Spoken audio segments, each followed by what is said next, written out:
ସରକାରଙ୍କ ଉଦ୍ଦେଶ୍ୟ ହେଉଛି ପେଟକୁ ଭାତ ଓ ମୁଣ୍ଡକୁ ଛାତ, କିନ୍ତୁ ତାହାର ଓଲଟା ଦେଖିବାକୁ ମିଳିଛି। ମାଳ ମାଳ ଯୋଜନା ସରକାର ତିଆରି କରିଛନ୍ତି, କିନ୍ତୁ ପ୍ରକୃତ ହିତାଧିକାରୀ ପାଉନାହାନ୍ତି। ନିକଟରେ ଅନ୍ତୋଦୟ ଯୋଜନାରେ ଘର ବଣ୍ଟାଗଲା ଏବଂ ତାର ଦାୟିତ୍ୱ ସରପଞ୍ଚମାନଙ୍କୁ ଦେଇଥିବା ବେଳେ କିଛି ସରପଞ୍ଚ ନିଜ ମନମୁଖୀ କରୁଥିବା ମଧ୍ୟ ସୂଚନା ମିଳିଛି।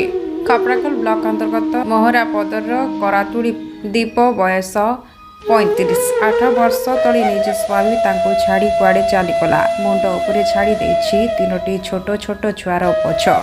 ମୁଣ୍ଡ ଗଞ୍ଜିବାକୁ ଜାଗା ଟିକେ ମଧ୍ୟ ନାହିଁ। ନିଜ ବାପା ଘରେ ରହି ଦିନ ମଜୁରିଆ କରୁଥିବା ବେଳେ ତାଙ୍କୁ ତାଙ୍କ ବାପ ଘର ଲୋକେ ମଧ୍ୟ ରହିବାକୁ ଦେଲେ ନାହିଁ। ପରିଶେଷରେ ଗାଁ ମୁଣ୍ଡରେ ଥିବା ପରିତ୍ୟକ୍ତ ପଶୁ ଡାକ୍ତରଖାନାର ଏକ ଭଙ୍ଗା ଖପର ଘରେ ରହୁଛନ୍ତି।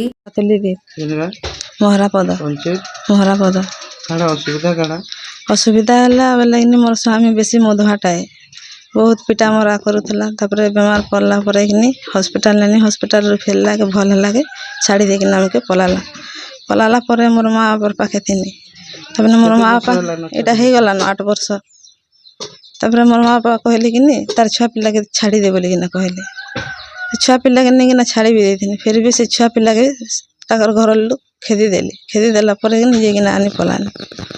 तापर मोर माँ बापा कहले कि तार छुआ पिला छाड़ी दे बोले। मुझे कहनी मोर छुआ पिला के नहीं छाड़ा बोली तेरू आमर जगार नहीं रह बोले ये जगह मेला थिला बोले ये जगह तापर ये जगह आसिकिना रही आज्ञा केते वर्ष हला हे 8 मास। इने काड़ा असुविधा होची एटा तो जा झगड़ा जाते पूरा लटा झगड़ा केते मेला जगह रे तो सांप गम केते लाइन प्रॉब्लम नहीं आज्ञा लाइन भी नहीं काहे लाइन ने लगबा लाइन टिके लगे थी जे से टकमेन बुढ़ा कहला कि एटा सरकारीटा एटा मोर बुआटा नहीं से कि लगे थो बोले नहीं कहे केते बेले किन कथाटी केस पतर हे जिबा बोली कि खोली देला। तमर दाबी काना प्रशासन आगे तमर दाबी काना होची केन जगह रे जधर भी घर द्वार टिके मिली जाता बेला आज्ञा भल से रही पारती छुआ पिला के धरे किना।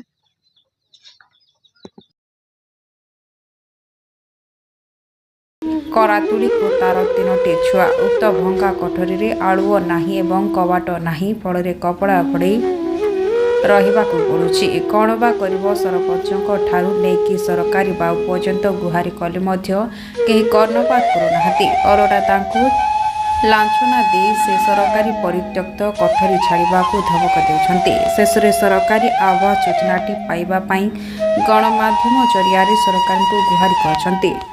ଏଥିପ୍ରତି ବଲାଙ୍ଗୀର ଜିଲ୍ଲା ପ୍ରଶାସନ ଦୃଷ୍ଟି ଦେବାକୁ ଦାବି ହେଉଛି। ବଲାଙ୍ଗୀରରୁ ବେଦବର ଛତିଆଙ୍କ ରିପୋର୍ଟ।